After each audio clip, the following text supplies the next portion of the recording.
Hello friends, ಎಲ್ಲರೂ ಹೆಂಗಿದ್ದೀರಿ? ನಾವೆಲ್ಲರೂ ಆರಾಮಾಗಿದ್ದೀವಿ. So ಇವತ್ತು ಸಂಡೇ, ನಾನು ಬೆಳಗ್ಗೆಯಿಂದ ಬ್ಲಾಗ್ ಸ್ಟಾರ್ಟ್ ಮಾಡಾಕತ್ತೀನಿ. ಇವಾಗ ಟೈಮ್ ಬಂದ್ಬಿಟ್ಟು 11:30 ಆಗೈತಿ. ನಮ್ದು ಬ್ರೇಕ್ಫಾಸ್ಟ್ ಎಲ್ಲ ಮುಗೀತು. ದಿಯಾ ನೋಡ್ರಿ ಹಿಂಗೆ ರೆಡಿಯಾಗಿ ಕುತ್ಕೊಂಡಾಳ. ಯಾಕೆ ದಿಯಾ, ಯಾಕೆ ರೆಡಿ ಆಗಿಯಾ? ಡ್ರಾಪ್ಸಾ? Polio drops. ಪೋಲಿಯೋ ಡ್ರಾಪ್ಸ್ ಹಾಕಿಸ್ಕೊಂಡು ಬರ್ಬೇಕಿತ್ತಲ್ಲ ಇವತ್ತು. ಹಾಗಾಗಿ ಹೋಗ್ತಾ ಇದ್ವಿ, ಟಿಫನ್ ಎಲ್ಲ ಮಾಡಿಕೊಂಡು ಎಲ್ಲ ಕೆಲಸ ಮುಗಿಸ್ಕೊಂಡು ಹೋಗ್ತಾ ಇದ್ವಿ. ಬಂದ್ಮೇಲೆ ಅಡುಗೆ ಮಾಡಬೇಕು. ಇವತ್ತು ನಾನು ಏನು ಅಡುಗೆ ಮಾಡಬೇಕು ಅಂದ್ಕೊಂಡಿನಿ ಅಂತಂದರೆ, ಸಂಡೇ ಅಲ್ವಾ, ಏನಾದರೂ ಸ್ಪೆಷಲ್ ಮಾಡೋಣ ಅಂತ. ಏನು ಇದು? ಅವ್ರ ಚಿಕ್ಕ ಅವ್ವ ಕೊಟ್ಟಿರೋದು ಪೆನ್ ಅಂತೆ, ಅದನ್ನ ಹೇಳ್ತಿದ್ದಾಳೆ ನಿಮಗೆ. ಹೆಂಗ್ ಆನ್ ಮಾಡೋದು? ಅಲ್ಲಿ ಕಾಣಿಸಲ್ಲ ಅಲ್ಲಿ.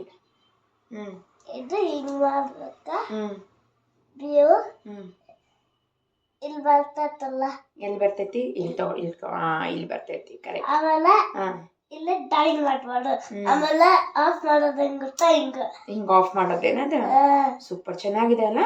ಏನೋ ಹೇಳ್ತಿದ್ನಲ್ಲ, ಅಡ್ಗೆ ಮಾಡ್ತಿದ್ದೀನಿ ಇವತ್ತು. ಏನ್ ಸ್ಪೆಷಲ್ ಸಂಡೇ ಅಂತಂದ್ರೆ ಎಗ್ ಶೇರ್ವಾ ಮಾಡೋಣ ಅಂತ. ಸೊ ಸಾಬ್ಜಿ ಸ್ಟೈಲಲ್ಲಿ ಹೆಂಗೆ ಎಗ್ ಶೇರ್ವಾ ಮಾಡೋದು ಅಂತ ರೆಸಿಪಿನ ಶೇರ್ ಮಾಡ್ತೀನಿ ನಾನು ನಿಮ್ಮ ಜೊತೆ. ಹೋಗಿ ಬಂದ್ಬಿಟ್ಟು ಅಡುಗೆ ಮಾಡ್ತೀನಿ. ಓಕೆ, ಹೋಗಿ ಬರೋಣ ದಿಯು. ಇದು ಅವಳದು ಮುಗಿಯೋದಿಲ್ಲ ಮಾತು, ಮಾತಾಡಕ್ಕೆ ಸ್ಟಾರ್ಟ್ ಮಾಡಿದ್ರೆ. ಅಳ್ತೀಯ ನೀನು ಡ್ರಾಪ್ಸ್ ಹಾಕಿಸ್ಕೊಳಕ್ಕೆ? ಇಲ್ಲ. ಔಷಧಿ ಹಾಕೊಳ್ಳೋದಕ್ಕೆ ಅಳೋದಿಲ್ಲ, ಇದಕ್ಕೆಲ್ಲ ಏನು ಹೇಳ್ತೀಯೋದಿಲ್ಲ? ನಿಂಗೆ ಖುಷಿ ಓದಿಲ್ಲೋ ಈ ರೀತಿ ಎಲ್ಲ ಔಷಧಿ ಹಾಕಿಸ್ಕೊಳ್ಳೋದು, ವ್ಯಾಕ್ಸಿನ್ ಹಾಕಿಸ್ಕೊಳ್ಳೋದು? ಹಾಂ ನಾವಿವಾಗ ಪೋಲಿಯೋ ಡ್ರಾಪ್ಸ್ ಹಾಕಿಸ್ಕೊಳ್ಳೋದಕ್ಕೆ ಅಂತ ಬಂದ್ವಿ. ಸ್ವಲ್ಪ ಹುಡ್ಕಾಡ್ಬೇಕಾಯ್ತು. ಒಂದು 4-5 ಕಡೆ ಹೋಗ್ಬಿಟ್ಟು ಕೇಳ್ಕೊಂಡು ಬಂದ್ವಿ ಎಲ್ಲ ಹಾಕ್ತಿದ್ದಾರೆ ಅಂತ. ನಮ್ಮೂರ ಕಡೆಲೆಲ್ಲ ಆದರೆ ಗಲ್ಲಿಗೂ ಪೋಲಿಯೋ ಬೂತ್ ಇರುತ್ತೆ. ಬಟ್ ಇಲ್ಲಿ ಸ್ವಲ್ಪ ಹುಡ್ಕಾಡ್ಬೇಕಾಯ್ತು ಅಷ್ಟೇ. ಡಿಯೋ ಆಯ್ತಾ ಪೋಲಿಯೋ? ಹೆಂಗಿತ್ತು? ಟೇಸ್ಟ್ ಹೆಂಗಿತ್ತದು? ಹಾಂ, ಚೆನ್ನಾಗಿರಲಿಲ್ಲ? ನಿಜ ಚೆನ್ನಾಗಿರಲಿಲ್ಲ? ತೋರಿಸಿಲ್ಲ?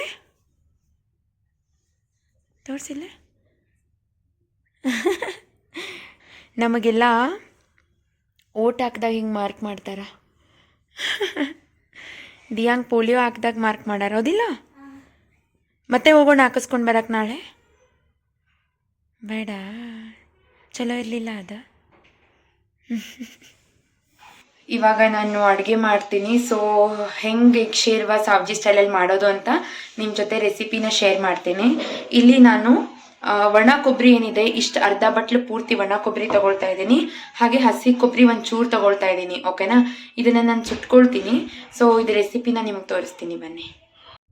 ನಾನಿಲ್ಲಿ ಒಂದು 5 ಎಗ್ಗನ್ನು ಕುದಿಸ್ಲಿಕ್ಕೆ ಇಟ್ಕೊಂಡಿದ್ದೀನಿ. ಸ್ವಲ್ಪ ಉಪ್ಪು ಹಾಕ್ಬಿಟ್ಟು ಕುದಿಸ್ಕೊಂಡ್ರೆ ಒಡೆಯೋದಿಲ್ಲ ಎಗ್ ಕುದಿಯೋಬೇಕಾದ್ರೆ. ಹಾಗೆ ನಾನೇನಿಲ್ಲ ಅರ್ಧ ಒಣ ಕೊಬ್ಬರಿ ಬಟ್ಲು ತೊಗೊಂಡಿದ್ನಲ್ವ, ಅದನ್ನ ಇಲ್ಲಿ ಸುಟ್ಕೊಳ್ತಾ ಇದ್ದೀನಿ. ಸುಟ್ಕೊಂಡು ಮಾಡಿದರೆ ರುಚಿ ತುಂಬಾ ಚೆನ್ನಾಗಿ ಬರುತ್ತೆ. ಸುಡೋದಕ್ಕೆ ಅಂತ ಹೇಳಿಬಿಟ್ಟು ಒಂದು ಸ್ಟ್ಯಾಂಡ್ ಸಿಗುತ್ತಲ್ವ, ಜಾಲರಿ ಇರೋದು, ಅದನ್ನು ಯೂಸ್ ಮಾಡ್ಕೊಳ್ಳಿ. ಇದ್ದರೆ ನಾನು ಇರಲಿಲ್ಲ, ತರಬೇಕು ಅಂತ ನೆನಪಿಸ್ಕೊಂಡಿದ್ದೀನಿ, ಬಟ್ ಮರ್ತೋಗ್ಬಿಟ್ಟಿದ್ದೀನಿ. ಹಾಗಾಗಿ ಇವಾಗ ಏನು ಮಾಡೋದು ಅಂತ ಹೇಳಿ ಫೋರ್ಕ್ ಚುಚ್ಚಿಬಿಟ್ಟು ಮಾಡ್ತಾಯಿದ್ದೀನಿ. ಬಟ್ ಅದು ಇತ್ತು ಅಂತ ಹೇಳಿದರೆ ಎಲ್ಲ ಒಟ್ಟಿಗೆ ಇಟ್ಟು ಒಟ್ಟಿಗೆ ಸುಡ್ಬೋದು. ಬಟ್ ಇದು ನಾನು ತುಂಬಾ ಟೈಮ್ ತಗೊಳ್ತು ಸುಡಬೇಕು ಅಂದರೆ. ನೋಡಿ, ಈ ರೀತಿ ಬಣ್ಣ ಚೇಂಜ್ ಆಗೋವರೆಗೂ ಸ್ವಲ್ಪ ಲೈಟಾಗಿ ಸುಟ್ಕೋಬೇಕು. ತುಂಬ ಕಪ್ಪಾಗೋವರೆಗೂ ಸುಟ್ಕೊಳ್ಳೋದಕ್ಕೆ ಹೋಗಬೇಡಿ, ಒಂಥರ ಹೊತ್ತಿದ ಸ್ಮೆಲ್ ಬಂದಂಗೆ ಆಗುತ್ತೆ. ಹಾಗಾಗಿ ಸ್ವಲ್ಪ ಲೈಟಾಗಿ ಸುಟ್ಕೋಬೇಕು.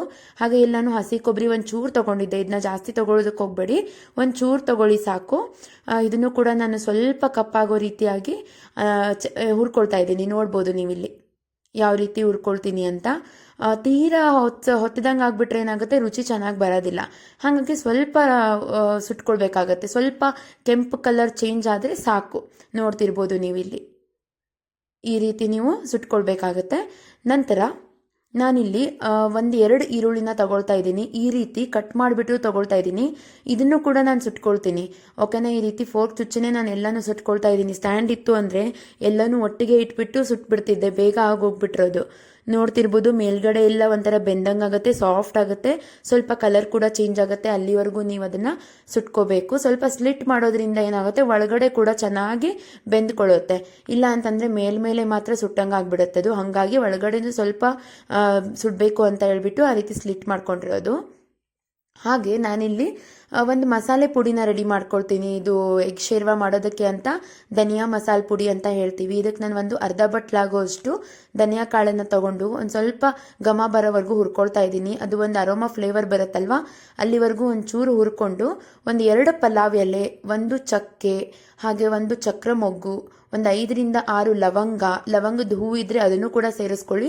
ಹಾಗೆ ಒಂದು 3 ಏಲಕ್ಕಿ ಮತ್ತು ಕರಿಮೆಣಸು, ಇವು ಎಲ್ಲ ಓಲ್ಡ್ ಸ್ಪೈಸಸ್ನ ಹಾಕ್ಕೊಂಡು ಚೆನ್ನಾಗಿ ಒಂದು ಘಮ ಬರೋವರೆಗೂ ನೀವು ಹುರ್ಕೊಳ್ಬೇಕಾಗತ್ತೆ. ಎಗ್ ಶೇರ್ವಾ ಮಾಡೋದಕ್ಕೆ ಇದು ಒಂದೇ ಮಸಾಲೆ ಪುಡಿನ ಯೂಸ್ ಮಾಡೋದು, ಮತ್ತು ಅದು ಬಿಟ್ಟು ಗರಂ ಮಸಾಲ ಆಗಲಿ ಇನ್ನೊಂದು ಯಾವುದು ಮಸಾಲಾನ ನಾವು ಇಲ್ಲಿ ಯೂಸ್ ಮಾಡೋದಿಲ್ಲ. ಹಾಗಾಗಿ ನಾವೆಲ್ಲ ಹೋಲ್ ಸ್ಪೈಸಸ್ನೂ ಕೂಡ ಇದಕ್ಕೆ ಹಾಕ್ಕೊಂಡ್ಬಿಟ್ಟು ಹುರ್ಕೊಂಡು ಅದನ್ನ ಪೌಡ್ರ್ ಮಾಡಿ ಇಟ್ಕೊಳ್ತೀವಿ. ಓಕೆನಾ. ಹಾಗೆ ನಾನು ಇಲ್ಲೇನು ಸುಟ್ಕೊಂಡಿದ್ನಲ್ವ ಅದನ್ನು ಸಣ್ಣದಾಗಿ ಕಟ್ ಮಾಡ್ಕೊಳ್ತಾ ಇದ್ದೀನಿ. ಕೊಬ್ಬರಿನ ತೀರಾ ಸಣ್ಣದಾಗಿ ಕಟ್ ಮಾಡ್ಕೊಳ್ಳಿ, ಯಾಕಂದರೆ ನೀವು ದಪ್ಪ ಕಟ್ ಮಾಡ್ಕೊಂಡು ಹಾಕ್ಕೊಂಡ್ರೆ ತುಂಬಾ ಗಟ್ಟಿಯಾಗಿಬಿಟ್ಟಿರುತ್ತೆ ಅದು ಸುಟ್ಟ ಮೇಲೆ ಅಲ್ವಾ. ಅದಕ್ಕೋಸ್ಕರ ಅದು ಮಿಕ್ಸಿ ಹಾಳಾಗುವಂಥ ಚಾನ್ಸಸ್ ಇರುತ್ತೆ, ಜಾರ್ ಫುಲ್ ಹಾಳಾಗುವಂಥ ಚಾನ್ಸಸ್ ಇರುತ್ತೆ, ಬ್ಲೇಡ್ ಕೂಡ ಹಾಳಾಗ್ತವೆ. ಹಾಗಾಗಿ ಸ್ವಲ್ಪ ಚಿಕ್ಕದಾಗಿ ಕಟ್ ಮಾಡ್ಕೊಳ್ಳೋದ್ರಿಂದ ಈಸಿಯಾಗಿ ನೀವು ರುಬ್ಕೋಬೋದು ಅಂತ. ಇದು ಒಣ ಕೊಬ್ಬರಿ ಅಂತೂ ತೀರಾನೇ ಗಟ್ಟಿಯಾಗಿಬಿಟ್ಟಿರುತ್ತೆ, ಸ್ವಲ್ಪ ನೋಡಿ ಕಟ್ ಮಾಡೋದಕ್ಕೂ ಕೂಡ ಕಷ್ಟ ಅನ್ಸುತ್ತದು. ಅಂಥದ್ರಲ್ಲಿ ಮಿಕ್ಸಿ ಏನಾಗಬೇಡ, ಅದು ಜಾರ್ ಅಲ್ವಾ. ಹಾಗಾಗಿ ಇಲ್ಲಿ ನೋಡ್ತಿರ್ಬೋದು ನೀವು, ಸ್ವಲ್ಪ ತೆಳ್ಳಗೆ ಕಟ್ ಮಾಡ್ಕೊಂಡಿದ್ದೀನಿ ನಾನು, ಜಾಸ್ತಿ ದಪ್ಪ ಆಗಬಾರ್ದು ಅಂತ. ಹಾಗೆ ಈರುಳ್ಳಿ ಪರವಾಗಿಲ್ಲ, ಒಂದು ಲೈಟಾಗಿ ಒಂದು ರಫ್ ಆಗಿ ಕಟ್ ಮಾಡ್ಕೊಳ್ಳಿ, ಏನು ತೊಂದರೆ ಇಲ್ಲ. ಯಾಕಂದರೆ ಈರುಳ್ಳಿ ಆಲ್ರೆಡಿ ಸಾಫ್ಟ್ ಆಗಿಬಿಟ್ಟಿರುತ್ತೆ, ಆಲ್ಮೋಸ್ಟ್ ಮೆತ್ತಗಾಗಿಬಿಟ್ಟಿರುತ್ತೆ, ಅದು ಒಂಚೂರು ಗಟ್ಟಿನೇ ಇರೋದಿಲ್ಲ. ಹಾಗಾಗಿ ನೀವು ಈ ರೀತಿ ರಫ್ ಆಗಿ ಕಟ್ ಮಾಡ್ಕೊಂಡ್ರೆ ಸಾಕು, ದಪ್ಪ ಕಟ್ ಮಾಡ್ಕೊಳ್ಳಿ. ಹಾಗೆ ನಾನಿಲ್ಲಿ ಮತ್ತೆ ಮಿಕ್ಸಿಗೆ ಏನೇನು ಆ್ಯಡ್ ಮಾಡ್ಕೊಳ್ತೀನಿ ಅಂತ ಅಂದರೆ, ರುಬ್ಕೊಳ್ಳೋದಕ್ಕೆ 2 ಟೊಮ್ಯಾಟೊ ಮತ್ತು ಬೆಳ್ಳುಳ್ಳಿ, ಶುಂಠಿ, ಸುಟ್ಕೊಂಡಿರೋವಂಥ ಕೊಬ್ಬರಿ, ಈರುಳ್ಳಿ ಮತ್ತು ಸ್ವಲ್ಪ ಕೊತ್ತಂಬರಿ ಸೊಪ್ಪು, ಇದು ಎಲ್ಲವನ್ನು ನಾನು ಮಿಕ್ಸಿಗೆ ಟ್ರಾನ್ಸ್ಫರ್ ಮಾಡ್ಕೊಳ್ತೀನಿ. ಇದಕ್ಕೆ ನೀವು ನೀರು ಹಾಕೊಳ್ಳೋ ಅವಶ್ಯಕತೆ ಬರೋದಿಲ್ಲ, ಯಾಕಂತಂದರೆ ಟೊಮೆಟೊ ಇರುತ್ತಲ್ವ ಆಲ್ರೆಡಿ ನೀರು ಬಿಟ್ಕೊಂಡಿರುತ್ತೆ. ಹಾಗಾಗಿ ನೀವು ನೀರು ಹಾಕೊಳ್ಳೋ ಅವಶ್ಯಕತೆ ಬರೋದಿಲ್ಲ. ಇಫ್ ಒಂದು ವೇಳೆ ನಿಮಗೆ ತುಂಬಾ ಗ್ರೇವಿ ಗಟ್ಟಿ ಅನ್ನಿಸ್ತಾ ಇದೆ ಅಂತ ಹೇಳಿದ್ರೆ ಸ್ವಲ್ಪ ಎಕ್ಸ್ಟ್ರಾ ನೀರನ್ನು ಆ್ಯಡ್ ಮಾಡ್ಕೊಂಡ್ಬಿಟ್ಟು ನೀವಿಲ್ಲಿ ರುಬ್ಕೊಳ್ಬೋದು. ಓಕೆನಾ. ಚೆನ್ನಾಗಿ ನುಣ್ಣಗೆ ರುಬ್ಕೋಬೇಕಾಗತ್ತೆ, ಯಾಕಂದರೆ ಫುಲ್ ರಫ್ ಆಗಿ ರುಬ್ಕೊಂಡ್ಬಿಟ್ರೆ ಅದು ಬಾಯಿಗೆಲ್ಲ ಕೊಬ್ಬರಿ ಹತ್ತಕ್ಕೆ ಸ್ಟಾರ್ಟ್ ಆಗುತ್ತೆ. ಹಾಗಾಗಿ ಇದನ್ನು ಪೂರ್ತಿ ನುಣ್ಣಗೆ ರುಬ್ಕೋಬೇಕಾಗತ್ತೆ. ಆಮೇಲೆ ಎಲ್ಲ ಹಸಿ ಇರೋದ್ರಿಂದ ಇದನ್ನು ನೀವು ಚೆನ್ನಾಗಿ ಫ್ರೈ ಮಾಡ್ಕೋಬೇಕಾಗತ್ತೆ ಜಾಸ್ತಿ ಹೊತ್ತು, ಹಾಗಾಗಿ ಚೆನ್ನಾಗಿ ರುಬ್ಕೋಬೇಕು. ಇಲ್ಲಿ ನೀವು ನೋಡ್ತಿರ್ಬೋದು ನಾನು ಮಸಾಲಾನ ಯಾವ ರೀತಿ ರೆಡಿ ಮಾಡ್ಕೊಂಡಿದ್ದೀನಿ ಅಂತ. ಫುಲ್ ಸಾಫ್ಟ್ ಆಗಿಬಿಟ್ಟಿದೆ, ಅದು ಒಂಚೂರು ಗಟ್ಟಿ ಇಲ್ಲ, ಹಾಗೆ ಎಲ್ಲೂ ಒಂದು ಕಡೆ ಕೂಡ ಕೊಬ್ಬರಿ ಪೀಸಸ್ ಬರೋದಿಲ್ಲ, ಆ ರೀತಿ ಪೂರ್ತಿ ಸಾಫ್ಟಾಗಿ ರುಬ್ಕೊಂಡಿದ್ದೀನಿ. ಮತ್ತು ಇವಾಗ ನಾನು ಏನು ಮಾಡ್ತೀನಿ ಅಂತ ಅಂದರೆ, ಒಂದು ಪಾತ್ರೆಗೆ ಸ್ವಲ್ಪ ಎಣ್ಣೆ ಜಾಸ್ತಿ ಹಾಕ್ಕೊಳ್ಳಿ. ಯಾಕಂದರೆ ಇವಾಗ ನೀವು ಸಬ್ಜಿ ಅಡುಗೆ ನೋಡ್ಬೋದು ಎಣ್ಣೆ, ಖಾರ, ಮಸಾಲ ಎಲ್ಲ ಸ್ವಲ್ಪ ಜಾಸ್ತಿನೇ ಇರುತ್ತೆ. ಬಟ್ ನಾನಿಲ್ಲಿ ತುಂಬ ಜಾಸ್ತಿ ಎಣ್ಣೆನೂ ತೊಗೊಂಡಿಲ್ಲ, ಓಕೆನಾ. ಯಾಕಂದರೆ ದಿಯಾ ಊಟ ಮಾಡ್ತಿರ್ತಾಳಲ್ವ, ಹಂಗಾಗಿ ಮೀಡಿಯಮ್ ಆಗಿ ಹಾಕ್ಕೊಂಡಿದ್ದೀನಿ. ಎಣ್ಣೆ ಕಾದ ನಂತರ 1 ಈರುಳ್ಳಿ ಚಿಕ್ಕದಾಗಿ ಕಟ್ ಮಾಡ್ಕೊಂಡ್ಬಿಟ್ಟು ಹಾಕ್ಕೊಳ್ತಾ ಇದ್ದೀನಿ. ಅದನ್ನ ಚೆನ್ನಾಗಿ ಫ್ರೈ ಮಾಡ್ಕೋಬೇಕು. ಇದು ಯಾವ ರೀತಿ ಫ್ರೈ ಆಗಬೇಕು ಅಂತ ಅಂದರೆ, ಪೂರ್ತಿ ಅದು ಕೆಂಪಗಾಗಬೇಕು ಈರುಳ್ಳಿ. ನೋಡ್ತಿರ್ಬೋದು ನೀವು ಎಣ್ಣೆಯಲ್ಲಿ ಹೆಂಗೆ ಕುದೀತಾ ಇದೆ ಅಂತ. ಇವಾಗ ನೋಡಿ ಕೆಂಪಗಾಗಿದೆ, ಫುಲ್ ಬೆಂದಿದೆ, ಫ್ರೈ ಆಗಿದೆ ಚೆನ್ನಾಗಿ. ಇದಾದ ನಂತರ ನಾನಿಲ್ಲಿ ರುಬ್ಕೊಂಡಿರೋಂಥ ಮಸಾಲೆ ಪೇಸ್ಟನ್ನು ಆ್ಯಡ್ ಮಾಡ್ಕೊಳ್ತೀನಿ. ಪೂರ್ತಿ ಮಸಾಲಾನ ಹಾಕ್ಕೊಳ್ತೀನಿ. ಇವಾಗ ನೀವು ನೀರು ಹಾಕ್ಕೋಬಾರ್ದು ಫ್ರೆಂಡ್ಸ್, ಓಕೆನಾ. ನೀರು ಹಾಕ್ಕೊಂಡ್ಬಿಟ್ರೆ ಅದು ಏನು ಹಸಿ ವಾಸನೆ ಇರುತ್ತೆ, ಯಾಕಂದರೆ ನಾವೆಲ್ಲನೂ ಹಸಿದೇ ಹಾಕ್ಕೊಂಡಿದ್ದೀವಿ, ಇಲ್ಲಿ ನಾವು ಯಾವುದನ್ನು ಬೇಯಿಸಿ ತೊಗೊಂಡಿರೋದಿಲ್ಲ. ಹಾಗಾಗಿ ಇದು ಹಸಿ ವಾಸನೆ ಹೋಗೋವರೆಗೂ ನೀವು ಚೆನ್ನಾಗಿ ಅದನ್ನು ಕಲಿಸ್ಕೋಬೇಕಾಗತ್ತೆ. ನಾನು ಹೈ ಫ್ಲೇಮಲ್ಲಿ ಇಟ್ಕೊಂಡ್ಬಿಟ್ಟು ಕಲಿಸ್ತಾ ಇದ್ದೀನಿ, ಒಂಚೂರು ಕೈ ಆಡೋದನ್ನ ಬಿಟ್ಟಿಲ್ಲ ನಾನು, ಯಾಕಂದ್ರೆ ಹೋಗ್ಬಿಡುತ್ತೆ ನೀವು ಕೈ ಆಡ್ಸೋದನ್ನ ನಿಲ್ಸಿದ್ರೆ. ಯಾಕಂದ್ರೆ ನಾನು ಫುಲ್ ಹೈ ಫ್ಲೇಮಲ್ಲಿ ಇಟ್ಕೊಂಡಿದ್ದೀನಿ. ಸಣ್ಣಗೆ ಇಟ್ಕೊಂಡ್ಬಿಟ್ರೆ ಇದು ಬೇಗ ಹಸಿ ವಾಸನೆ ಹೋಗೋದೇ ಇಲ್ಲ, ತುಂಬಾ ಲೇಟ್ ಆಗುತ್ತೆ. ಹಾಗಾಗಿ ಹೈ ಫ್ಲೇಮಲ್ಲಿ ಇಟ್ಕೊಂಡ್ಬಿಟ್ಟು ಕಲಿಸ್ತಾ ಇರೋದು. ಹಾಗೆ ಇಲ್ಲಿ ಸ್ವಲ್ಪ ನಾನು ಅರಿಶಿಣದ ಪುಡಿ, ಆಮೇಲೆ ಧನಿಯಾ ಮಸಾಲೆ ಪುಡಿ ಏನು ರೆಡಿ ಮಾಡಿ ಇಟ್ಕೊಂಡಿದ್ವಿ ಅದನ್ನ ಒಂದು 3 ರಿಂದ 4 ಸ್ಪೂನ್ ಹಾಕೊಳ್ಬೇಕು. ಹಾಗೆ ಮತ್ತೆ ಖಾರ ಪುಡಿ, ಅಚ್ಚ ಖಾರ ಪುಡಿ, ನಿಮಗೆ ಎಷ್ಟು ಖಾರ ಬೇಕೋ ಅಷ್ಟು ನೋಡ್ಕೊಂಡ್ಬಿಟ್ಟು ಹಾಕೊಳ್ಳಿ. ಇಲ್ಲಿ ನಾನು ಒಂದು ಚಿಕ್ಕ ಸ್ಪೂನ್ ಯೂಸ್ ಮಾಡ್ತಿದ್ದೀನಿ, ಹಂಗಾಗಿ ಒಂದು 4 ರಿಂದ 5 ಸ್ಪೂನನ್ನು ನಾನಿಲ್ಲಿ ಹಾಕ್ಕೊಳ್ತಾ ಇದ್ದೀನಿ. ನಿಮ್ಮ ಮನೆಯಲ್ಲಿ ಖಾರ ಎಷ್ಟು ತಿಂತಾರೆ ಅಷ್ಟು ನೋಡಿಬಿಟ್ಟು ಹಾಕ್ಕೊಳ್ಬೋದು. ನಿಮಗೆ ಇಷ್ಟ ಬಂದಂಗೆ ನೀವು ಖಾರನ ಆ್ಯಡ್ ಮಾಡ್ಕೊಳ್ಳಿ, ಇಷ್ಟೇ ಅಂತ ಏನಿರೋದಿಲ್ಲ. ಯಾಕಂದರೆ ಒಬ್ಬೊಬ್ಬರು ಮನೆಯಲ್ಲಿ ಒಂದೊಂದು ರೀತಿ ಅಲ್ವಾ. ಇವಾಗ ನೀವು ನೋಡ್ತಿರ್ಬೋದು ತೀರಾ ಗಟ್ಟಿಯಾಗಿದೆ ಮಸಾಲ, ಹಾಗೆ ಎಣ್ಣೆ ಕೂಡ ಬಿಟ್ಕೊಳ್ತಾ ಇದೆ ಸೈಡಿಗೆ. ನಂತರ ನಾನು ಇದಕ್ಕೆ ರುಚಿಗೆ ತಕ್ಕಷ್ಟು ಉಪ್ಪನ್ನು ಹಾಕ್ಬಿಟ್ಟು ಚೆನ್ನಾಗಿ ಕಲಿಸ್ತೀನಿ. ಇದು ಚೆನ್ನಾಗಿ ಎಣ್ಣೆ ಬಿಟ್ಕೊಳ್ಳುತ್ತೆ, ಚೆನ್ನಾಗಿ ಬೇಯುತ್ತೆ. ಅಲ್ಲಿವರೆಗೂ ನೀವು ಇದನ್ನು ಫ್ರೈ ಮಾಡ್ಕೊಳ್ತಾನೆ ಇರಬೇಕಾಗತ್ತೆ. ನೋಡ್ತಿರ್ಬೋದು ಎಷ್ಟು ಗಟ್ಟಿಯಾಗಿದೆ ಮಸಾಲ ಅಂತ. ನೀವು ಬಿಟ್ಬಿಟ್ರೆ ಅದು ಹೊತ್ತೋಗ್ಬಿಡುತ್ತೆ. ಅದೆಲ್ಲ ಎಣ್ಣೆ ಬಿಟ್ಕೊಳ್ಳೋಕೆ ಸ್ಟಾರ್ಟ್ ಆದ ನಂತರ ಒಂದು 2-3 ಸ್ಪೂನ್ ಆಗೋಷ್ಟು ಮೊಸರನ್ನ ಆ್ಯಡ್ ಮಾಡ್ಕೊಳ್ಳಿ. ಮೊಸರು ತುಂಬಾ ಇಂಪಾರ್ಟೆಂಟ್ ಇಂಗ್ರೀಡಿಯೆಂಟು, ತುಂಬಾ ರುಚಿ ಕೊಡುತ್ತೆ, ಮಿಸ್ ಮಾಡಬೇಡಿ. ಹಾಗೆ ನಾನಿಲ್ಲಿ ಒಂದು ಕಡಾಯಿಗೆ ಎಣ್ಣೆ ಹಾಕ್ಕೊಂಡ್ಬಿಟ್ಟು ಸ್ವಲ್ಪ ಖಾರ ಪುಡಿ, ಧನಿಯಾ ಮಸಾಲೆ ಪುಡಿ ಏನು ಮಾಡ್ಕೊಂಡಿದ್ವಿ ಅದು, ಮತ್ತು ಒಂಚೂರು ಉಪ್ಪನ್ನ ಹಾಕ್ಕೊಂಡ್ಬಿಟ್ಟು ಇಲ್ಲಿ ಕಲಿಸ್ಕೊಳ್ತಾ ಇದ್ದೀನಿ. ಅರಿಶಿನ ಕೂಡ ಆ್ಯಡ್ ಮಾಡ್ಕೊಂಡಿದ್ದೀನಿ. ಈ ರೀತಿ ಎಗ್ಗನ್ನ ಸ್ಲಿಟ್ ಮಾಡ್ಕೊಂಡ್ಬಿಟ್ಟು ಹಾಕ್ಕೊಳ್ಬೇಕು. ಓಕೆ, ಮೊದಲನೇದು ನಿಮಗೆ ತೋರಿಸೋದಕ್ಕೆ ನನಗೆ ನೆನಪಾಗಲಿಲ್ಲ, ಹಂಗಾಗಿ ಎರಡನೇದನ್ನ ಸ್ಲಿಟ್ ಮಾಡ್ಕೊಂಡಿದ್ದೀನಿ. ಹಾಗೆ ನಾನು 5 ಎಗ್ಗಳನ್ನ ಕೂಡ ಇದೇ ರೀತಿ ಸ್ಲಿಟ್ ಮಾಡ್ಕೊಂಡ್ಬಿಟ್ಟು ಚೆನ್ನಾಗಿ ನಾನು ಫ್ರೈ ಮಾಡ್ಕೊಳ್ತಾ ಇದ್ದೀನಿ. ಇದು ಏನಕ್ಕೆ ಸ್ಲಿಟ್ ಮಾಡಬೇಕು ಅಂದರೆ ಒಳಗಡೆ ಎಲ್ಲ ಮಸಾಲೆ ಹೋಗಲಿ ಅಂತ ಹೇಳಿ ಸ್ಲಿಟ್ ಮಾಡ್ಕೊಳ್ಳೋದು. ಹಾಗೆ ಚೆನ್ನಾಗಿ ಫ್ರೈ ಮಾಡ್ಕೊಳ್ಳೋದ್ರಿಂದ ಕೂಡ ಎಗ್ ತಿನ್ನೋವಾಗ ಒಂಥರ ರುಚಿ ಬರುತ್ತೆ, ಇಲ್ಲ ಅಂತಂದರೆ ಸಪ್ಪೆ ಸಪ್ಪೆ ಅನಿಸುತ್ತೆ. ಹಾಗಾಗಿ ಫ್ರೈ ಮಾಡ್ಕೊಳ್ಳೋದು. ಇವಾಗ ನೀವು ನೋಡ್ತಿರ್ಬೋದು ಎಗ್ ಎಲ್ಲ ಒಂಥರ ರೋಸ್ಟ್ ಆದಂಗೆ ಆಗಿದೆ, ತುಂಬ ಚೆನ್ನಾಗಿ ಫ್ರೈ ಕೂಡ ಆಗಿದೆ. ಹಾಗೆ ಇಲ್ಲಿ ಮಸಾಲ ಕೂಡ ನೋಡಿ ಎಷ್ಟು ಚೆನ್ನಾಗಿ ಎಣ್ಣೆ ಬಿಟ್ಕೊಳ್ತಾ ಇದೆ. ತುಂಬ ಎಲ್ಲ ಹಸಿ ವಾಸನೆ ಎಲ್ಲ ಪೂರ್ತಿಯಾಗಿ ಹೋಗಿದೆ, ಒಂಚೂರು ಹಸಿ ವಾಸನೆ ಸ್ಮೆಲ್ ಬರ್ತಾ ಇಲ್ಲ. ಅದಾದ ನಂತರ ನಾನು ಬಿಸಿ ನೀರನ್ನು ಹಾಕ್ಕೋಬೇಕು. ಇಲ್ಲಿ ತಣ್ಣೀರನ್ನ ಯೂಸ್ ಮಾಡಲಿಕ್ಕೆ ಹೋಗಬೇಡಿ. ನೀವು ಎಷ್ಟೇ ನೀರು ಹಾಕೊಂಡ್ರು ಕೂಡ ಬಿಸಿ ಮಾಡಿ ಕುದಿಯೋ ನೀರನ್ನು ನಾನು ಇದಕ್ಕೆ ಆ್ಯಡ್ ಮಾಡ್ಕೊಳ್ತಿದ್ದೀನಿ. ನೀವು ಕೂಡ ಅಷ್ಟೇ ತಣ್ಣೀರು ಹಾಕೊಂಡ್ಬಿಟ್ರೆ ಅದು ಏನೋ ಗಂಟಾದಂಗೆ ಆಗುತ್ತೆ. ಹಾಗಾಗಿ ನೀವು ಬಿಸಿ ಬಿಸಿ ನೀರನ್ನು ಹಾಕೊಂಡ್ಬಿಟ್ಟು ಕಲಿಸ್ಕೋಬೇಕು. ನಂತರ ಇಲ್ಲಿ ನಾನು ಫ್ರೈ ಮಾಡ್ಕೊಂಡು ಇಟ್ಕೊಂಡಿರೋವಂಥ ಎಗ್ಗನ್ನು ಹಾಕ್ಕೊಳ್ತಾ ಇದ್ದೀನಿ. ಅವನ್ನ ಹಾಕ್ಕೊಂಡ್ಬಿಟ್ಟು ಕೊನೆಗೆ ಒಂದು ಸ್ವಲ್ಪ ಕೊತ್ತಂಬರಿ ಸೊಪ್ಪನ್ನು ನೀವು ಕಟ್ ಮಾಡಿಬಿಟ್ಟು ಮೇಲೆ ಸೇರಿಸ್ಕೊಳ್ಳಿ. ಕೊತ್ತಂಬರಿ ಸೊಪ್ಪನ್ನ ನಾವು ಆಲ್ರೆಡಿ ಮಸಾಲೆಯಲ್ಲೂ ಕೂಡ ರುಬ್ಕೊಂಡಿದ್ದೀವಿ. ಸ್ವಲ್ಪ ಗಾರ್ನಿಷಿಂಗಿಗೆ ಅಂತ ಹೇಳ್ಬಿಟ್ಟು ಮೇಲೆ ಕೂಡ ನಾನು ಹಾಕ್ತಾ ಇದ್ದೀನಿ. ಸೊ ಕೊನೆಯದಾಗಿ ನೀವು ಇದನ್ನು ಆ್ಯಡ್ ಮಾಡ್ಕೊಂಡ್ಬಿಟ್ಟು ಒಂದು 5 ನಿಮಿಷ ಕುದಿಸ್ಕೊಂಡ್ಬಿಟ್ರೆ ಆಯಿತು. ಹಾಗೆ ಒಂದು 5 ನಿಮಿಷ ನಾನಿಲ್ಲಿ ಮುಚ್ಚಿಟ್ಬಿಡ್ತೀನಿ. ಇಲ್ಲಿ ನೀವು ನೋಡ್ತಿರ್ಬೋದು ಎಣ್ಣೆ ಬಿಟ್ಕೊಂಡು ಎಷ್ಟು ಚೆನ್ನಾಗಿ ಎಗ್ ಶೇರ್ವ ರೆಡಿಯಾಗಿದೆ ಅಂತ ಹೇಳಿ. ತುಂಬಾ ಚೆನ್ನಾಗಾಗಿತ್ತು, ತುಂಬಾ ಚೆನ್ನಾಗಿ ಸ್ಮೆಲ್ ಬರ್ತಾ ಇತ್ತು. ಸೊ ನೀವು ಕೂಡ ಮಿಸ್ ಮಾಡ್ಲಿಕ್ಕೆ ಹೋಗಬೇಡಿ, ಟ್ರೈ ಮಾಡಿ. ಹೋಟೆಲಲ್ಲಿ ಸಿಗೋ ರೀತಿಯಾದಂಥ ಎಗ್ ಶೇರ್ವಾನೇ ಆಗಿದೆ. ಸಾವ್ಜಿ ಸ್ಟೈಲಲ್ಲೆಲ್ಲ ತುಂಬ ಖಾರ, ಎಣ್ಣೆ, ಮಸಾಲೆ ಇರೋ ರೀತಿ ಮಾಡ್ತಾರೆ. ಸೊ ನಿಮಗೆ ನಿಮ್ಮ ಮನೇಲಿ ಹೆಂಗೆ ಬೇಕು ಹಂಗೆ ನೋಡ್ಕೊಂಡ್ಬಿಟ್ಟು ನೀವು ಮಾಡ್ಕೊಳ್ಳಿ. ಎಣ್ಣೆ ಬೇಕಂದರೆ ಜಾಸ್ತಿ ಹಾಕ್ಕೋಬೋದು, ಇಲ್ಲ ಅಂತಂದರೆ ಕಡಿಮೆ ಕೂಡ ಹಾಕ್ಕೋಬೋದು. ಫ್ರೆಂಡ್ಸ್, ಇವಾಗ ಜಸ್ಟ್ ಊಟ ಆಯಿತು. ಎಗ್ ಶೇರ್ವಾ ಅಂತೂ ಸೂಪರಾಗಿ ಆಗಿತ್ತು. ನೀವು ಕೂಡ ಕಂಪಲ್ಸರಿ ಟ್ರೈ ಮಾಡಿ, ಮಿಸ್ ಮಾಡ್ದಂಗೆ. ಮತ್ತು ಹೆಂಗಾಗಿತ್ತು ಅಂತ ಹೇಳ್ಬಿಟ್ಟು ಕಮೆಂಟ್ ಮೂಲಕ ತಿಳಿಸಿ, ಮರೀಲಿಕ್ಕೆ ಹೋಗಬೇಡಿ. ಓಕೆ, ಸೊ ಇವಾಗ ನಾನು ಸ್ವಲ್ಪ ಹೊತ್ತು ರೆಸ್ಟ್ ಮಾಡಿಬಿಟ್ಟು ಮತ್ತೆ ಈ ವ್ಲಾಗನ್ನು ಕಂಟಿನ್ಯೂ ಮಾಡ್ತೀನಿ. ದಿಯಾನು ಇಲ್ಲೇ ಆಟ ಆಡ್ಕೊಂಡು ಕೂತ್ಕೊಂಡಾಳ, ಕಲರಿಂಗ್ ಏನೋ ಮಾಡ್ಕೊಂಡು ಕೂತ್ಕೊಂಡಾಳೆ. ಸೊ ನಾನು ಕೂಡ ಇಲ್ಲೇ ಸ್ವಲ್ಪ ಹೊತ್ತು ರೆಸ್ಟ್ ಮಾಡಿ ಮತ್ತೆ ಈವ್ನಿಂಗಿಂದ ಈ ವ್ಲಾಗನ್ನು ಕಂಟಿನ್ಯೂ ಮಾಡ್ತೀನಿ. ಆಯ್ತಾ ಎಲ್ಲ ಪ್ಯಾಕಿಂಗ್? ಸರಿ, ಇಲ್ಲಿ ನೋಡಿಲ್ಲಿ, ಇಲ್ಲಿ ನೋಡು, ನಾನು ಹೇಳ್ತೀನಿ. ಒಂದ್ ನಿಮಿಷ, ನಾನು ಹೇಳೋದ್ ಕೇಳು. ಹೆಂಗ್ ಮಡ್ಚ್ಬೇಕು ಅಂತ ನಾನು ಒಂದು ಹೇಳ್ಕೊಡ್ತೀನಿ ನಿಮಗೆ. ನಿನಗೆ ಬರತ್ ನನಗೆ ಗೊತ್ತು, ಬಟ್ ಬ್ಯಾಗ್ ಅಲ್ಲಿ ಇಡೋದಕ್ಕೆ ನೀಟಾಗಿ ಮಡ್ಚ್ಬೇಕು, ಇಲ್ಲ ಅಂದ್ರೆ ಪ್ಲೇಸ್ ಆಗಲ್ಲ ಬ್ಯಾಗ್ ಅಲ್ಲಿ. ಆಯ್ತಮ್ಮ, ಮಾಡ್ಕೊ, ನೀನೇ ಮಾಡ್ಕೊ. ಇವತ್ತು ನೀನೇ ಪ್ಯಾಕಿಂಗ್ ಮಾಡ್ಕೊಳ್ಳೋದು, ನಾನೇನು ಮಾಡ್ಕೊಡಲ್ಲ ನಿಮ್ಗೆ. ಓಕೆನಾ? ಸರಿ ಫ್ರೆಂಡ್ಸ್, ಇವಾಗ ನಾವು ಬ್ಯಾಗ್ ಪ್ಯಾಕಿಂಗ್ ಮಾಡ್ತಾ ಇದ್ವಿ. ಸೊ ಯಾಕೆ ಅಂತ ಹೇಳ್ಬಿಟ್ಟು ನಿಮಗೆ ನೆಕ್ಸ್ಟ್ ಬ್ಲಾಗಲ್ಲಿ ಗೊತ್ತಾಗುತ್ತೆ ನಾವು ಎಲ್ಲಿಗೆ ಹೋಗ್ತಾ ಇದೀವಿ ಅಂತ. ಇವಾಗ ಯಾಕೆ ಮಡ್ಸ್ಕೊಡ್ಬೇಕು ನಾನು?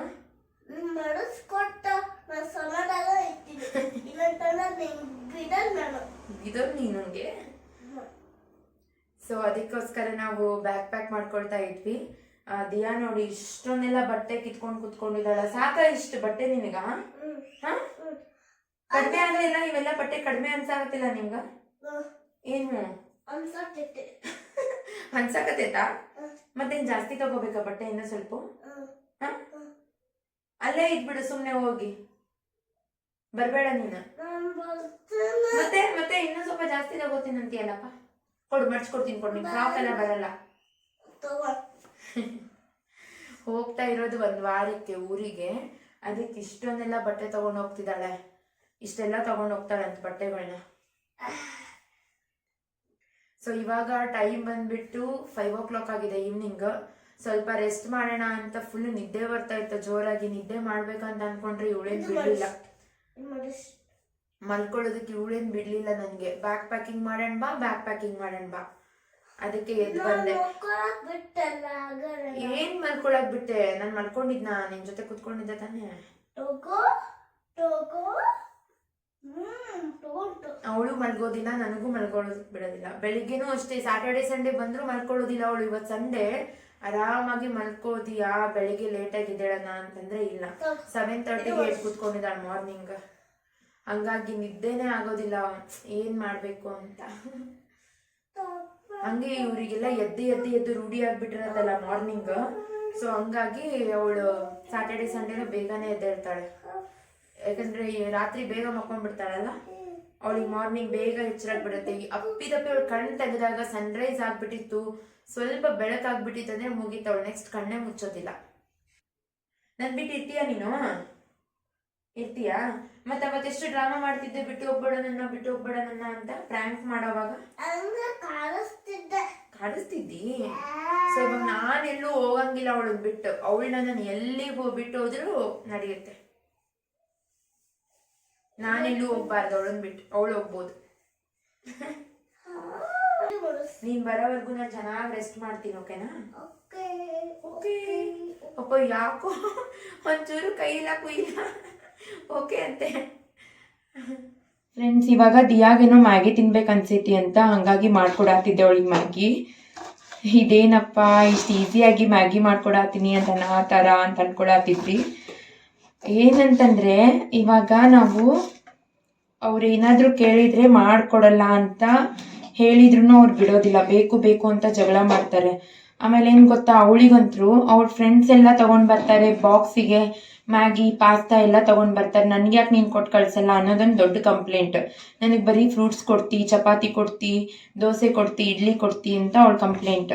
ಸೊ ಹಂಗಾಗಿ ಮ್ಯಾಗಿ ಕೊಡ್ಬೇಕಂತೆ. ಅದಕ್ಕೆ ನಾನು ಏನು ಹೇಳಿದೆ, ಬೇಡ ದಿಯಾ, ಮ್ಯಾಗಿ ಬಾಕ್ಸಿಗೆಲ್ಲ ಸರಿ ಹೋಗೋದಿಲ್ಲ, ಮಾರ್ನಿಂಗ್ ತಿನ್ನಬಾರ್ದು, ಈವ್ನಿಂಗ್ ಮಾಡಿಕೊಡ್ತೀನಿ ಸಂಡೇ ಬಂದಾಗ ಅಂತ ಹೇಳಿದ್ದೆ. ಹಾಗಾಗಿ ಇವತ್ತು ಸಂಡೇ ಅವಳಿಗೆ ಮ್ಯಾಗಿ ನೆನಪಾಗಿರೋದು. ಅದಕ್ಕೆ ನಾನು ಏನು ಮಾಡ್ತೀನಿ ಗೊತ್ತಾ, ಟ್ರಿಕ್ ಯೂಸ್ ಮಾಡೋದು. ಫಸ್ಟಿಗೆ ಅವಳಿಗೆ ಊಟ ಮಾಡಿಸ್ಬಿಡ್ತೀನಿ. ರಾತ್ರಿ ಊಟ ಆಲ್ರೆಡಿ ಮುಗೀತವಳದು, 6:30ಗೆಲ್ಲ ಅವಳಿಗೆ ಊಟ ಮಾಡಿಸಿದೆ. ಇವಾಗ 7 o'clock ಆಗಿದೆ ಟೈಮು. ಅದಕ್ಕೆ ಊಟ ಮಾಡಿಸ್ಬಿಟ್ಟು ಮ್ಯಾಗಿ ತಿನ್ನೋದಕ್ಕೆ ಕೊಡ್ತೀನಿ. ಸೊ ಅವಳು ಏನು ಮಾಡ್ತಾಳೆ, ಹೊಟ್ಟೆ ಆಲ್ರೆಡಿ ತುಂಬಿರುತ್ತಾ, ಎಷ್ಟು ತಿಂತಾಳೆ, ಭಾಳ ಅಂದರೆ ಒಂದು 2 ತುತ್ತು ತಿಂತಾಳೆ ಅಷ್ಟೇ ಅವಳು. ಹಾಗಾಗಿ ಫಸ್ಟಿಗೆ ಹೊಟ್ಟೆ ಹಶ್ವಾದಾಗ ಊಟ ಮಾಡಿಸ್ಬಿಡ್ತೀನಿ. ಆಮೇಲೆ ನಾನು ಈ ರೀತಿ ಜಂಕ್ ಫುಡ್ ಏನೇ ಇದ್ರೂ ಕೊಡ್ತೀನಿ. ಸೊ ಅದು ಒಂದು ಲಿಮಿಟಲ್ಲಿ ತಿನ್ನಂಗೆ ಆಗುತ್ತೆ. ಹಂಗೆ ಅವ್ರಿಗೆ ಆಸೆನೂ ಇರುತ್ತಲ್ಲ, ಅದು ಕೂಡ ಈಡೇರುತ್ತೆ. ಅದಕ್ಕೋಸ್ಕರ ನಾನು ಈ ಟ್ರಿಕ್ಕನ್ನು ಯೂಸ್ ಮಾಡ್ತೀನಿ. ಸೊ ನೆಕ್ಸ್ಟ್ ಟೈಮ್ ನೀವು ನಿಮ್ಮ ಮಕ್ಕಳಿಗೆ ಅದು ತಿನ್ನಬೇಡ ಇದು ತಿನ್ನಬೇಡ ಅಂತ ರಿಸ್ಟ್ರಿಕ್ಟ್ ಮಾಡೋದಕ್ಕೆ ಹೋಗ್ಬೇಡಿ. ಫಸ್ಟ್ ಊಟ ಮಾಡಿ ಆಮೇಲೆ ತಿನ್ನು ಅಂತ ಹೇಳಿ ಅಷ್ಟೇ. ಇದೇ ಒಂದು ಬೆಸ್ಟ್ ಟ್ರಿಕ್ ಯೂಸ್ ಮಾಡಬೇಕಾಗಿರೋದು. ಊಟ ಕೊಟ್ರೆ, ಚಪಾತಿ ರೈಸ್ ಕೊಟ್ರೆ ಅಮ್ಮ ತಿನ್ಸು ಇಂಥವೆಲ್ಲ ತಿನ್ನಕ್ಕೆ ಬರ್ತಾವಲ್ಲ ನಿಂಗ. ಫ್ರೆಂಡ್ಸ್, ಇವಾಗ ಮಕ್ಕಳಿಗೆ ಯಾಕೆ ಜಾಸ್ತಿ ಜಂಕ್ ಫುಡ್ ಕ್ರೇವಿಂಗ್ಸ್ ಇರುತ್ತೆ ಅಂತ ಅಂದರೆ, ಅವರು ಶುಗರಿ ಅಥವಾ ಸಾಲ್ಟೆಡ್ ಫುಡ್ಡನ್ನು ತಿಂದಾಗ ಅವ್ರ ಬಾಡಿಯಲ್ಲಿ ಡೋಪಮೈನ್ ಅನ್ನೋ ಹಾರ್ಮೋನ್ ರಿಲೀಸ್ ಆಗುತ್ತೆ. ಅದು ಒಂದು ಹ್ಯಾಪಿ ಹಾರ್ಮೋನ್, ಓಕೆನಾ? ಅದು ತಿಂದ ತಕ್ಷಣ ಅವ್ರಿಗೆ ಫುಲ್ ಖುಷಿ ಆಗೋದು, ಸ್ಯಾಟಿಸ್ಫೈಡ್ ಫೀಲ್ ಆಗೋದು. ಒಂಥರ ತಿಂದ ಮೇಲೆ ಅವರಿಗೆ ಇವಾಗ ಹೆಂಗೆ ನಾವು ಕಾಫಿ ಟೀ ಕುಡಿದ್ರೆ ನಮಗೆ ಆಗುತ್ತಲ್ವ, ಹಾಗೆ ಅವ್ರಿಗೆ ಆಗುತ್ತೆ. ಅದಕ್ಕೋಸ್ಕರ ಅವ್ರು ಜಾಸ್ತಿ ಜಂಕ್ ಫುಡ್ಡನ್ನು ಬೇಡ್ತಾರೆ. ಹಾಗಾಗಿ ನಾವು ಕೂಡ ಅವ್ರ ಡೆವಲಪ್ಮೆಂಟ್ ಆಗಿರ್ಬೋದು, ಅವ್ರದ್ದು ಗ್ರೋತ್ ಆಗಿರ್ಬೋದು, ಅದಕ್ಕೂ ನಾವು ರೆಸ್ಪೆಕ್ಟ್ ಮಾಡಬೇಕಾಗತ್ತೆ, ನಾವು ಅರ್ಥ ಕೂಡ ಮಾಡ್ಕೊಳ್ಬೇಕಾಗತ್ತೆ. ಹಾಗೆ ಅವ್ರ ಟಂಗಲ್ಲಿರೋಂಥ ಟೇಸ್ಟ್ ಬಡ್ಸ್ ಫಾರ್ಮೇಷನ್ ಆಗ್ತಾ ಇರುತ್ತೆ. ಅವರಿಗೆ ರುಚಿಯಾಗಿರೋಂಥ ಆಹಾರನ ತಿನ್ನಬೇಕು ಅಂತ ಅನಿಸುತ್ತೆ. ಹಾಗಾಗಿ ಅವ್ರಿಗೆ ತುಂಬ ಶುಗರಿ ಆಗಿರೋದು, ಸಾಲ್ಟೆಡ್ ಆಗಿರೋಂಥ ಜಂಕ್ ಫುಡ್ಡನ್ನು ಅವರು ಬೇಡೋದು. ಓಕೆ, ಹಾಗಾಗಿ ನಾವು ಮಕ್ಕಳಿಗೆ ರಿಸ್ಟ್ರಿಕ್ಟ್ ಕೂಡ ಮಾಡೋದು ಬೇಡ. ಯಾಕಂದರೆ ಅವ್ರದ್ದು ಗ್ರೋತ್ ಡೆವಲಪ್ಮೆಂಟಲ್ಲಿ ಅವ್ರ ಚೈಲ್ಡ್ಹುಡ್ನ, ಅವ್ರ ಲೈಫ್ನು ಅವ್ರು ಎಂಜಾಯ್ ಮಾಡಬೇಕಾಗತ್ತೆ. ಬಿಕಾಸ್ ನಾವೆಲ್ಲ ಎಂಜಾಯ್ ಮಾಡ್ಕೊಂಡು ಬಂದಿದ್ದೀವಿ. ಬಟ್ ಇವಾಗ ಕಾಲ ಬದಲಾಗಿರೋದಕ್ಕೆ ನಾವು ತುಂಬಾ ರಿಸ್ಟ್ರಿಕ್ಟ್ ಮಾಡ್ತಿದ್ದೀವಿ ಅಂತ ಅನಿಸುತ್ತೆ ಅಲ್ವಾ? ಹಾಗಾಗಿ ಏನು ಮಾಡಬೇಕು ಅಂದರೆ ಕೊಡಬೇಕು, ಬಟ್ ಲಿಮಿಟಲ್ಲಿ. ಹೆಂಗಂತಂದರೆ ನಾವು ಆಲ್ರೆಡಿ ಹೇಳಿದ್ದೀನಿ, ಊಟ ಮಾಡಿಸ್ಬಿಟ್ಟು ಕೊಡಿ. ಸೊ ಅವ್ರಿಗೆ ತಿಂದಂಗೂ ಫೀಲ್ ಆಗುತ್ತೆ. ಇವಾಗ ದಿಯಾಗ ಆ ಪ್ಲೇಟಲ್ಲಿ ಹಾಕ್ಕೊಟ್ಟಿದ್ದೀನಲ್ವಾ, ಅದನ್ನ ಅರ್ಧ ಮಾತ್ರ ಅವಳು ತಿಂದಿರೋದು, ಇನ್ನರ್ಧ ಹಾಗೆ ಬಿಟ್ಲು. ಸೊ ಈ ರೀತಿ ನಾನು ಫಾಲೋ ಮಾಡ್ತೀನಿ. ನೀವು ಕೂಡ ಈ ಟ್ರಿಕ್ಕನ್ನ ಮಾಡಿ ನೋಡಿ, ಗೊತ್ತಾಗತ್ತೆ ನಿಮಗೆ. ಓಕೆನಾ ಫ್ರೆಂಡ್ಸ್, ನಾನು ಈ ವ್ಲಾಗನ್ನು ಇಲ್ಲಿಗೆ ಎಂಡ್ ಮಾಡ್ತಾ ಇದ್ದೀನಿ. ಯಾರಿಗೆಲ್ಲ ವಿಡಿಯೋ ಇಷ್ಟ ಆಗಿದೆ ದಯವಿಟ್ಟು ಲೈಕ್ ಮಾಡಿ, ಸಬ್ಸ್ಕ್ರೈಬ್ ಮಾಡಿ, ಸಪೋರ್ಟ್ ಮಾಡಿ ಅಂತ ಕೇಳ್ಕೊಳ್ತಾ ಇದ್ದೀನಿ. ಹಾಗೆ ಇನ್ಸ್ಟಾಗ್ರಾಮ್ ಚಾನಲ್ ಕೂಡ ಇದೆ, ದಿಯಾ ಹುಬ್ಬಳ್ಳಿ ವ್ಲಾಗ್ಸ್ ಅಂತ, ಫಾಲೋ ಮಾಡಿ ಅಂತ ಕೇಳ್ಕೊಳ್ತಾ ಇದ್ದೀನಿ. ಸೊ ನೀವೆಷ್ಟು ಸಪೋರ್ಟ್ ಮಾಡ್ತೀರಾ ಅಷ್ಟು ನಮಗೆ ಇಂಟ್ರೆಸ್ಟ್ ಕ್ರಿಯೇಟ್ ಆಗುತ್ತೆ. ಏನಾದರೂ ಶೇರ್ ಮಾಡಬೇಕು, ಇನ್ಫಾರ್ಮೇಷನ್ ಆಗಿರಲಿ, ಒಂದು ಹೊಸ ರೆಸಿಪೀಸ್ ಆಗಿರಲಿ, ನಮಗೊಂದು ಇಂಟ್ರೆಸ್ಟೇ ಡಿಫ್ರೆಂಟ್ ಆಗಿರುತ್ತೆ. ಸೊ ಅದಕ್ಕಾಗಿ ದಯವಿಟ್ಟು ಸಪೋರ್ಟ್ ಮಾಡಿ. ಮತ್ತೆ ಹೊಸ ವಿಡಿಯೋದೊಂದಿಗೆ ಬರ್ತೀವಿ. ಎಲ್ಲರಿಗೂ ಟೇಕ್ ಕೇರ್, ಬಾಯ್.